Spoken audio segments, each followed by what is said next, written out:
this is Eddie Deason. You're listening to Breaking the Fourth Wall. I was Mandark in Dexter's laboratory. Ha ha ha ha ha ha ha ha ha.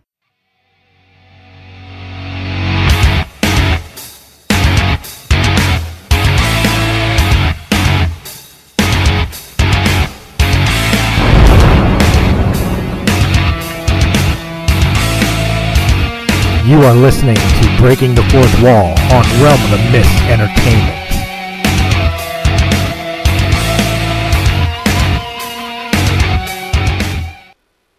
Hey guys, welcome to Breaking the Fourth Wall, Journal of the Jedi edition. I told you guys we would still be doing all this type of cool shit like Star Wars, just doing it our way. Joining me tonight is the Empress of the Darkness, and if you don't believe me, just ask Darth Plagueis. Miss Wren. Hey everyone. Or should it be Darth Wren? Lord Wren. Master Wren. Master Wren. Well, my Sith name is Bader, so you can call me Lord Bader, Master Bader. But bumps. Well, oh wow. Shouldn't have taken a sip of soda while laughing. Excuse me. So yeah, there's a lot of Star Wars rumors going around, spitting around.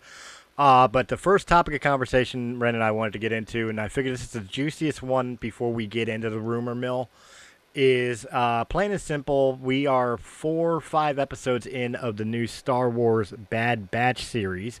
And first and foremost, Ren, what is your impression of it? We'll dig into detail, but what's your overall impression so far of the Bad Batch and what it's bringing to the Star Wars mythos? Overall, I like.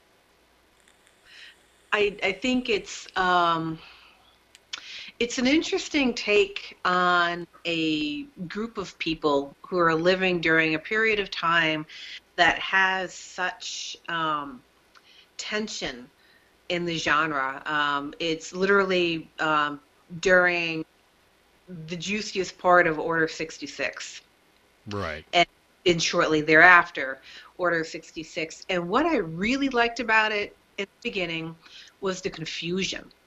As soon as the order was given and the Jedi were being killed by the troops, and meanwhile the Bad Batch, because of reasons, they were just as surprised as everyone else, and they had no idea what was going on, and literally their world was just coming down around them. And one thing I really liked about it is they drilled a little on the hard side that, these clone troops have been working with the Jedi for years at this point. And, they're trusted leaders. And I thought, well, that makes a little more sense as to why the Jedi were so easily taken out, for the most part, by the clone troopers, is because of that connection. It's because they worked with these people for so many years. And then all of a sudden, snap, and they're being fired at. And I think it was that shock and that emotional pain that just probably froze them in their tracks just for the tiniest split seconds. And that's really all you need when you're being shot at by multiple people. So I thought that answered a burning question I had over why Order 66 would have worked. Because really, given the Jedi's ability to sense things, would it have been as successful as it was? And I think that piece of information really helped give it a little bit more realism, which is nice.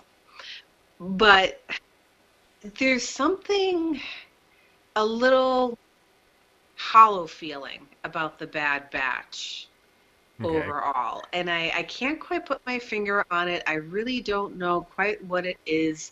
There's just something about it that feels a little, not necessarily empty, but a little hollow, if that makes any sense. Like there's a piece of the puzzle missing. I've kind of had the same impression as you. I've been watching the episodes. And I'll be honest with you, one of my favorite characters in the show is Wrecker. He's comedy relief, but I thoroughly enjoy seeing him on screen and watching his interactions, especially with like characters like Omega, who honestly is my least favorite character in the series, and quite honestly in any of the animations, Star Wars animation shows. I don't like Omega, but I think Omega is the main point of the hollowness that you're talking about, is because there's so little known about her. Now, understand, when I say I don't like Omega, it isn't because she's a female clone or anything else. But the thing is that, to give an example, in the Star Wars comics, the current canon comic books, there is a character I cannot stand, not because she isn't a fleshed out character, but she feels like a comic book character in a Star Wars mythos, and that's Dr. Aphra. I don't like Aphra because Aphra does not feel Star Wars to me. I think Omega is the exact same thing to me, in the fact that she feels like a Disney princess screwing everything up in a Star Wars world. Now, to be fair, they haven't fleshed out her story arc, her background, why she's a female clone of Jango Fett. All those things haven't been revealed yet, so I'm hoping that story will change my opinion of the character. But as the character is right now, she feels like she does not belong to me. And I think that might be part of the hollowness you're feeling, is because of the fact that we're kind of centering around this kid that just really has no background story and doesn't, at present, doesn't really make sense to the Star Wars mythos. Maybe that's it. Maybe, I like the mystery part of it. I like how they can take that and then build upon it, and eventually, hopefully, the mystery will be given to us, what she is all about. I think, though, the feeling of hollowness I'm getting, though, is how she's written. There's a lack of emotionalness with that character that I just, I'm struggling to feel it, because I know I'm supposed to feel it. I know the whole story is basically about these group of soldiers because of fate. They're now in the wrong, and they have this young child with them who's completely clueless about everything, including dirt. Yeah. And they're trying to keep her alive, basically. And that's kind of the point. Like, how she interacts with things like dirt feels very, fish out of water, typical Disney story. Like, I look at her and I see Tangled. You know what I mean? I don't see somebody who exists in the Star Wars mythos. I see somebody who exists in a tower waiting for her prince to come. Yeah, and I think maybe the Star Wars universe is filled with characters that when you're first introduced to them, with rare exception, they have already been through the mill. Like, they have already had pretty crazy life experiences. I mean, when you think of Anakin, the kid version of Anakin, child Anakin, by the time you first meet that character, I mean, his mother is a slave, but he's already building robots. Right.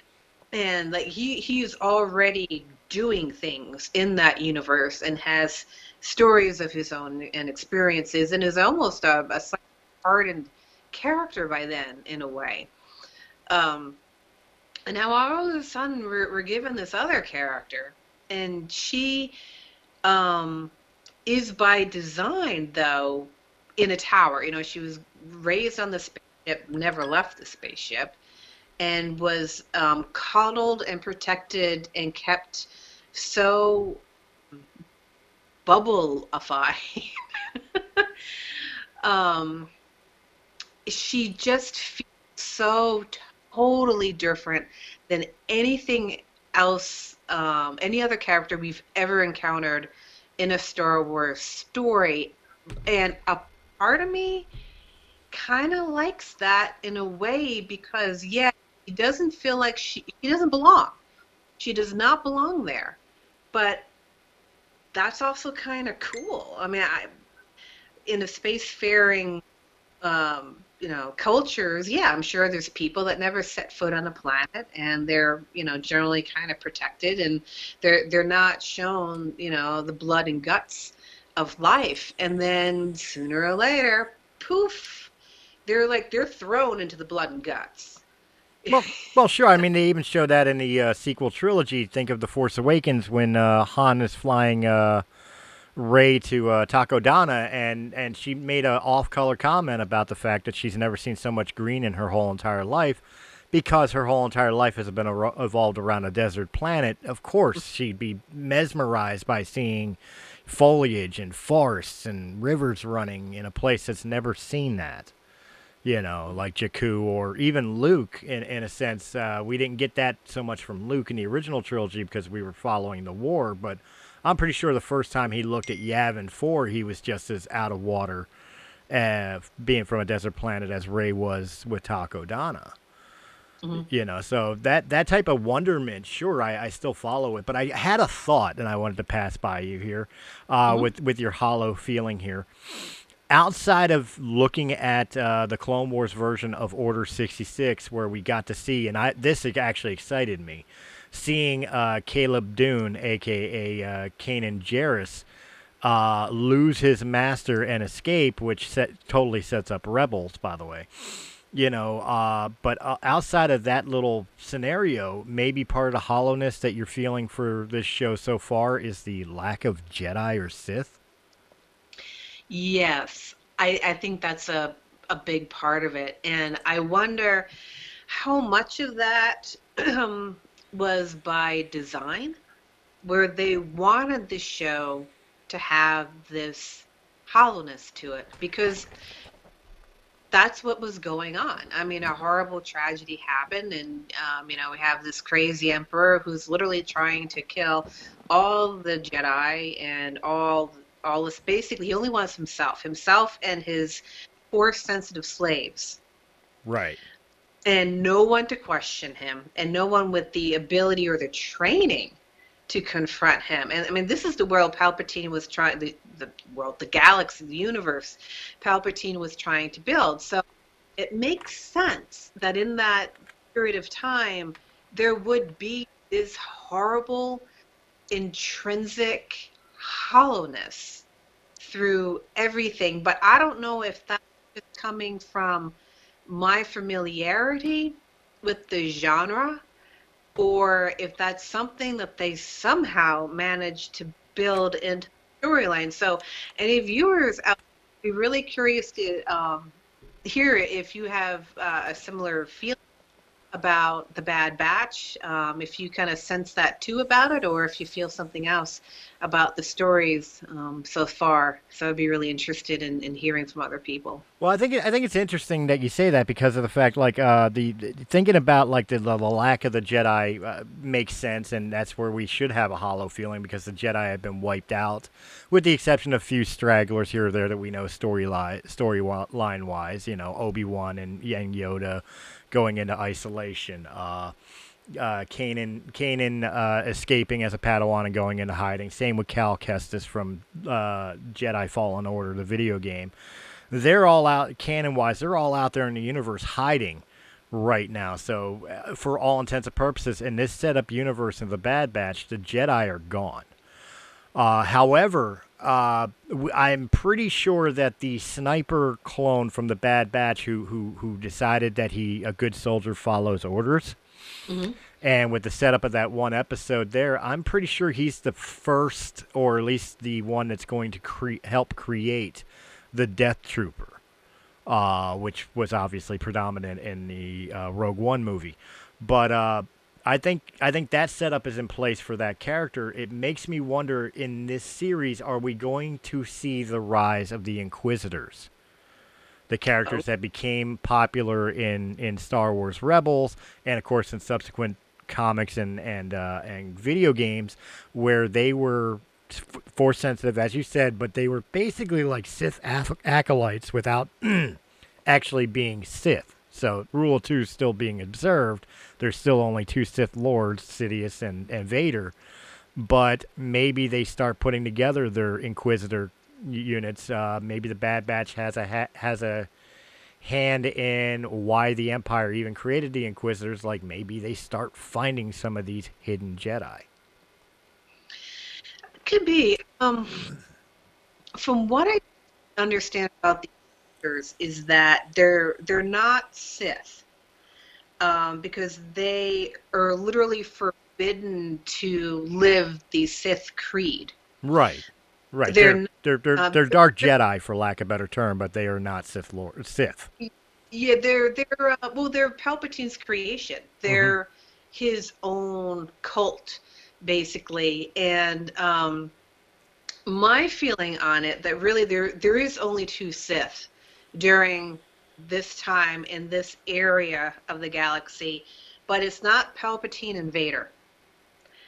I think it's Palpatine and Maul. And the reason why, I'm probably going to get some hate for this, but the reason why I think that Vader is not Sith is because he really had no interest in the dark side or becoming a Sith. And a Sith is more than just using dark side power. It's a whole philosophy. It's a way of life. Right. He was, His need of power was not for power's sake itself. It was to save Padme and his unborn child.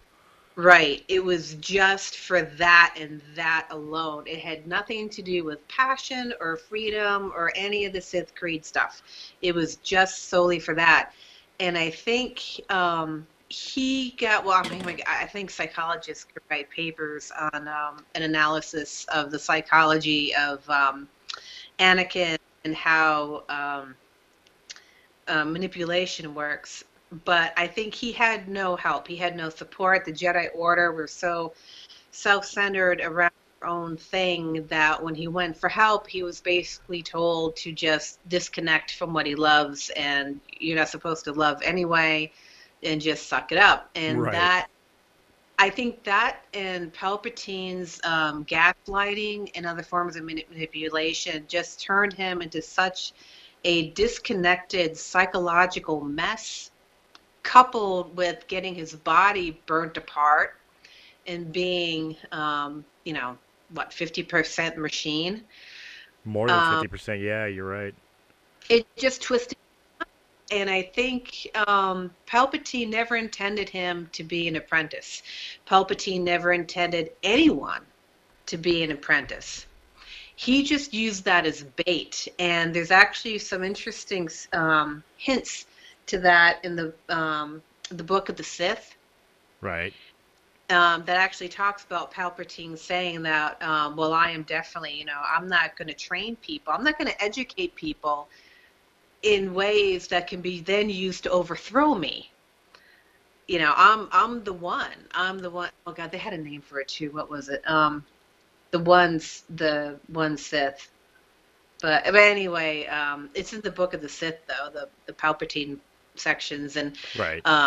it talks about not predictions, but Premonitions. yeah, exactly, the premonition thing, and he basically baits people. So before Vader, there was There the was guy Dooku and Dooku, Maul. and right, and before Dooku there was Maul. So he just goes from what he calls an apprentice, but really it's a patsy, from one guy, trains him enough to be useful. But when that person, like Maul, I suspect, started to ask too many questions or was becoming too powerful, he would then go to the next person who would then more or less defeat the previous apprentice, like with what happened with Anakin and Dooku. Maul was a different case because he was hacked apart by a Jedi. Obi-Wan, right? Yeah. Who was a Padawan at the time, by the way. To be fair, Obi-Wan, although may have been to the point of a Jedi Knight, he was still not given that honor. In fact, defeating Maul is what got him the honor of promotion. So in technicality, Maul did lose to a Padawan, a highly trained Padawan, but a Padawan nonetheless. Yep. But you're not wrong, and I find this interesting because my personal understanding of Sidious, and I'd never read the Book of the Sith, so I'm kind of ignorant to the stuff that's there. But I've always looked at it even from the movie standpoint, without any of the other subsequent stuff involved. I always looked at Palpatine used Maul as a stepping stone to get to Tyrannus, and which of course is Dooku, and Dooku's was used to get to Anakin, but he was also used because of his usefulness in the fact that he was an aristocrat, he was politically connected, he was able to be used to incite the Clone War with the succession of the independent systems. So it made sense that but I feel that his ultimate goal was always to get his hands on Anakin. And the reason of being is because the manipulation within the midichlorians and the Force, he knew Anakin was the Chosen One, and he wanted the Chosen One on his side and controlled. When Anakin got his ass whooped by Obi-Wan on Mustafar and got put into the suit, and this is also in Legends, I still think it still stands in canon, just differently. But even if you read, Sith Lord from the Legends series, which happens directly after Revenge of the Sith, the suit was purposely flawed to limit Anakin, so that way Anakin could not become more powerful than Palpatine. He wanted to control the Chosen One, but not have to worry about the Chosen One being able to overthrow him. Mm-hmm. So that's why, people always ask, can Vader use Force Lightning? No. All the damage to his body and his suit, it would destroy him trying to use it. He was purposely limited so he could not grow in strength and power. Yeah, I agree. And I think the whole fight with Obi-Wan versus Anakin, and then Anakin being so horribly cut up, I think that whole situation was also another one of Palpatine's designs. He wanted Anakin to be ripped apart, but still be useful enough until Palpatine was done with him and would get him killed in one way or another and just replace him with a new person. And he just, I don't know if he really, well, first, I hate the midichlorian idea. Oh my God, that's the worst idea in the entire genre. Well, I know, but it's still, it's unfortunately it's canon, so we have to go with it. Basically, the manipulation within the Force to create the Chosen One. We'll call it that way and leave the M word out of it. Oh, it hurts. It hurts. I don't know if he would have. I'm sure he wanted Anakin because he was a very powerful Padawan and Jedi from the beginning. For whatever reason, when you want to attribute to the Force, he was strong. Right. But I think he would have taken anyone. I think anyone who was in the situation where he could get his claws into them psychologically, he probably would have jumped at it. And the whole thing with Padme and how the Jedi Order was treating Anakin, it just completely created the environment that just made Anakin an absolute emotional lamb to Palpatine. Well, yeah, I mean, if you break it down to its essentials, the whole entire rise and wrath of Darth Vader was really, like you said, psychologists can tear this apart. It really was kind of what happens when you don't treat PTSD. Vader was really a victim of PTSD. There's no better way to describe it. I mean, he was a victim of everything. I mean, every horrible situation that you could possibly throw at a character, I think it happened to him. And kind of similar things happened to other characters where they lost loved ones and that sort of thing. But the thing about Anakin is he had ambition and he had drive and he wanted to do something to save people. He wanted to take action and protect people instead of just saying, well, that's the will of the Force. Right. And I think it was that energy that Palpatine really liked in combination to everything else, because then he could just manipulate his emotions and his mind and how he thinks. And then basically the guy became his own remote control cannon at that point. Well, right. Well, like you were saying, like you kind of alluded to, there's other people in the galaxy or in other stories outside of Star Wars, where people had the same. Like, quite honestly, I was just like kind of chuckling to myself, thinking if Vader existed in the Marvel universe, he'd be the Punisher. Kind of very similar background, but the difference between Vader and Frank Castle, for example, is the fact that Vader had to deal with the manipulation of Palpatine, and as Wren was describing, he had no support group. Nobody to put him in check saying, nah, dude, this ain't the right way to do it. Even Castle had people that kept him on the straight and narrow, and even though he's a murderous guy, he was doing it for the right reasons. You know what I mean? Moral justifications. Where Vader just became more and more savage because the only person who was dealing with his pain was him in his own head. Mm-hmm. Nobody was trying to nurture, and for lack of a better term here, Anakin back out of Vader. Yeah, I agree completely. The only person who showed any kind of real vested interest in him and his pain and his worries was Palpatine. Until Luke came around. Well, yeah. Yeah. Because even Obi-Wan, I mean, he had that ultimate line. He's more machine now than man, twisted and evil. Even Obi-Wan gave up on Vader. Yeah. And I think we see that a little bit in Clone Wars, how the two seem to be tighter in the beginning of the series, and as the story went on, I mean, granted, it was like it definitely picked up very quickly towards the end. They're falling apart of their bromance, if you want to call it. But they just were not being supportive, really, of each other. And Anakin just got colder and colder and colder.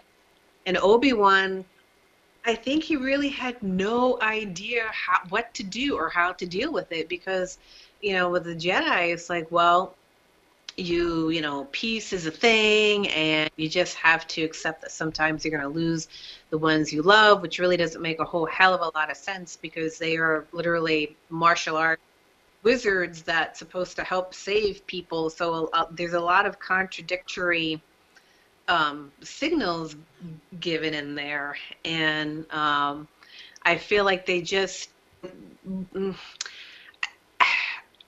looking at the movies, it's almost like he was a whiny brat that nobody really wanted to deal with. And yeah, he was skilled and he was brilliant in his own way, but people just didn't like him maybe because of his skills and his talent and his power. People just kind of like, well, deal with your own shit, pal. You got all the cookies. Pull your shit together. What's wrong with you? I kind of got that sort of vibe. And meanwhile, poor Anakin, who was basically a teenager, or shortly out of the teenage years, 18, 19, who just couldn't handle it. Which is kind of funny and ironic, because the newest run of the Vader comics that's been going on with Marvel has really been delving into the fact that you're right. Like, the Jedi Order never cared about Anakin. Never cared. Like, Obi-Wan loved him like a brother, of course, but most did not want to deal with him. They didn't want to face the fact that he could or could not be the chosen one. They didn't know how to handle how powerful he was. They were fearful of the fact that he was too old to train and recondition like most of the other Jedis are. So yeah, there was always that disconnect between him and the other Jedi Knights. However, during the Clone Wars, the people that loved and respected Anakin the most were the clones. Yeah. To the point that what they're delving into in the comics right now is like one clone that was flying with Anakin during the battle of I wanna say it was during the Clone Wars, the one where they had that super ship in the first season. Mm-hmm. One of the clones dies in this comic that was in that battle, part of Vader's troop now. And Vader actually reveals to him that he's Anakin. Mm-hmm. He loved the trooper so much that he actually revealed the fact that he is actually Anakin Skywalker to the trooper before he dies. And that was the point that they're doing with that, is that that's a big deal for Vader, because Vader considers Anakin to be everything that was weak about him at this point. Dead. Yeah, that he's dead. That he's dead. So revealing that is a very huge thing, but it also shows the love and respect that not only Anakin had for the clone troopers he served with, but how much love and admiration they had for him. Yeah, and I think it's a shame that, well, that, I mean, they can't do it now, because it would completely change the entire Skywalker story. But Right. if Anakin had opened up to the clone troopers, in my mind, I could almost see like a campfire scene in some place, like maybe a field or a forest or whatever. Maybe they're on a mission or coming back from a mission and they're hanging out by a campfire. One of the clone troopers saying something like, hey, you have a vibe about you, buddy. What's the thing? What gives? And Anakin just beginning to open up to the clone trooper about all the shit that's going on and about his fears and concerns. Because the interesting thing about the character type of Mandalorians and clone troopers and other very heavily warrior-ified characters, but without force powers, they know what it's like to be in some extremely scary life and death situations and have to deal with it without the help of supernatural abilities. Right. Right? So they have to rely on their tools and wits and their technology and their armor and their melee martial arts skills, And I think having to deal with that, that would put a very different bend on that situation. Because he would get it. He would get that level of pain, that level of worry and emotional feeling. That I think a lot of the other Jedi, I'm sure they could feel it, but they weren't really allowed to express it. And Anakin wasn't going to open up to a Jedi. Right. He just was, I think he was just slapped down too many times, when he went to talk to Yoda. I mean, my God, that was painful to watch. I mean, that was as painful to watch as the scene with Vader cutting down the rebels in the hallway. That wasn't hard for me to watch, that part. I loved that part. That was an incredible scene. To this day, that scene is only rivaled now, to me, is only rivaled by Luke doing the exact same thing in The Mandalorian. Oh, yeah. Yep. That is like the greatest modern Star Wars sequences ever. They were incredible. But no, I get what you're saying. Like, emotionally, it stung as hard as if I were to throw my own spin in the same movie. Yoda misinterpreting and kind of slapping Anakin's concerns down to basically just forget about it. Don't allow yourself to be bothered by it. Was as cringeworthy as the scene where Vader, the newly minted Vader, is taking down the Jedi Temple and walks into the council chamber with all the children. Yep. I think it was that devastating, because all of us, we know they didn't show anything. They didn't show anything. But you knew what that man did in that chamber with those younglings, and that's enough to keep you cringing forever. Mm-hmm. So I imagine it was kind of for me, it was kind of the same deal when, Yoda's pat on the back to Anakin when he's worried about Padme and everything else is to, train yourself to forget about it. Yeah. Just don't think about it. You'll be fine. Yeah. Yeah. I mean, that's terrible. That's terrible. I mean, talk about discounting some major concerns. And even with Padme, I mean, he loved Padme more than anything. But she was so, she wasn't a Force sensitive. And to her, his concerns about her safety was like, well, you're under stress. You have to deal with a lot of crazy stuff. You just have bad dreams sometimes. Don't worry about it. Right. So, and coming from her, I could understand it a little bit better than how Yoda treated him, because in her world, she's a political person. She doesn't have the Force. She doesn't have that extra sense. So everything that she's experienced in her life, that what she knows, people have nightmares, and sometimes really horrible nightmares, but they're just dreams, you know. And so that part of the character was really believable. But the way Yoda treated Anakin, I mean, a part of me is like, it would not have gone down that way. Well, it raises a curiosity question. At the time, since we're digging into, I know we've gone completely off topic, and just beforehand, I'll let you guys know we will get into the rumor mills and everything else, but it may be in a part 2, because I do know we're going to be ending this episode here relatively soon. Wren does have some personal things she needs to take care of, but we'll record part 2 later on tonight, so you'll get both episodes tonight as they're released, just to let you know, since we are kind of going down the rabbit hole at the moment. But I haven't forgotten about the other topics. But no, you're not wrong. And in this particular era where, like where Padme, she looks at things more practically, because she does not know about the prescience of the Jedi Knights, and how you could take meanings out of things like dreams or whatever else. So yeah, she looks at it as just, that's your own subconscious fears and everything else. It's nothing to worry about. And of course, Yoda on the opposite end of the coin, and Palpatine feeding his own little 2 cents in, manipulating Anakin the way he is. It raises the question, if Anakin would have brought this to light to Obi-Wan, if he would have brought to light that, yes, I hooked up with Padme, yes, we're married, yes, she's pregnant with my child, and I'm having dreams of her dying in childbirth, if Obi-Wan may have been the one to be able to keep Vader from taking that step over the line. Yeah, I don't know. Obi-Wan is a tough character to get a bead on.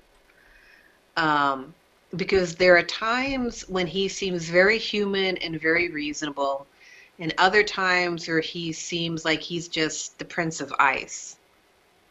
Right, but at this point, there's a bond and friendship between Anakin and Obi-Wan. There's a respect and a love there. There's a brotherhood that is there. Anakin hasn't betrayed yet, so Obi-Wan hasn't had the chance to step over, and say you're a Sith, you're dealing in absolutes, I've got to destroy you, or be ordered by the Council to do so, or Yoda at that point to do so. So, would it be possible that at that particular central point, if Anakin would have come to Obi-Wan, do you think Obi-Wan would have turned him over to the Council, where he would have been ejected as a Jedi? Or do you think Obi-Wan would actually have been the mediator because of the love and affection that he had for Anakin?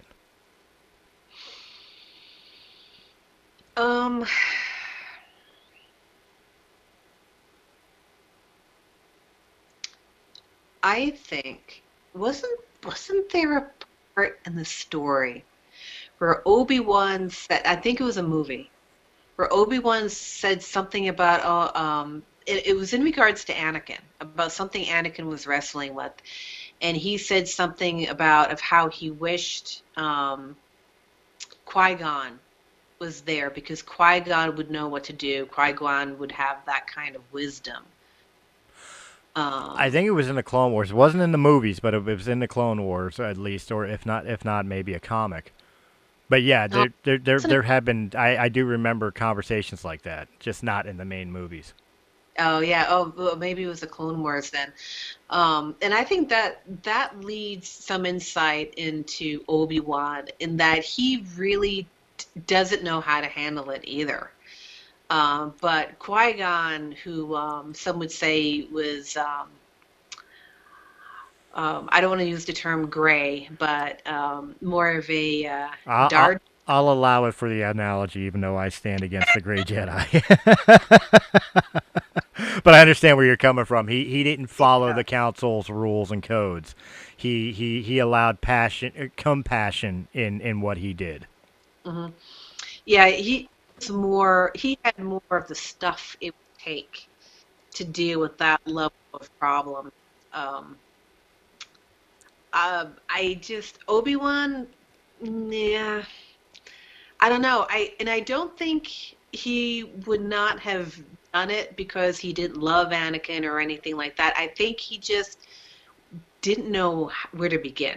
That he just did not know how to deal with it, and I would suspect that he would probably turn him over to the council because when you don't know what to do, when you have a problem that's a big problem, well, you let the council decide, and then they tell you what to do. Right. Um, But at the same time, there would be a point of compassion in Obi-Wan in this, because as the Clone Wars fleshed out, Obi-Wan was in a very similar situation at one point with Duchess Satine.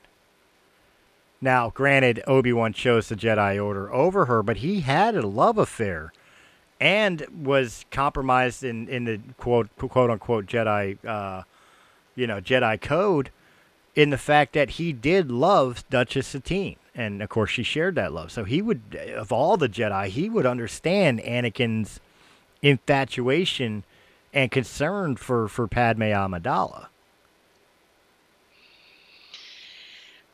yeah, but the difference being Anakin wants to do something about it. Right. Like Anakin wants to save her and his child. He wants to intervene. He wants to prevent her from dying. He wants to do or what the dreams were telling him that were going to happen to her.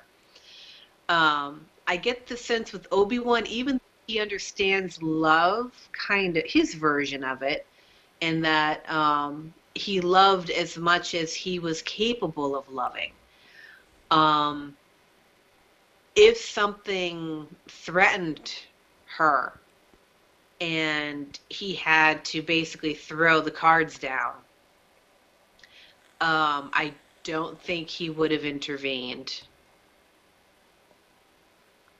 It's an interesting thought process. Like I said, I would definitely pitch that to our listeners in the comments section down below. What do you think? Do you think Obi-Wan could have changed the course of history had Anakin come to him, or do you think it would have just made the situation worse?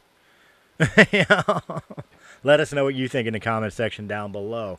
But at this point, guys, I'm going to stop this recording because I know, like I said, Miss Wren has to go handle some personal issues.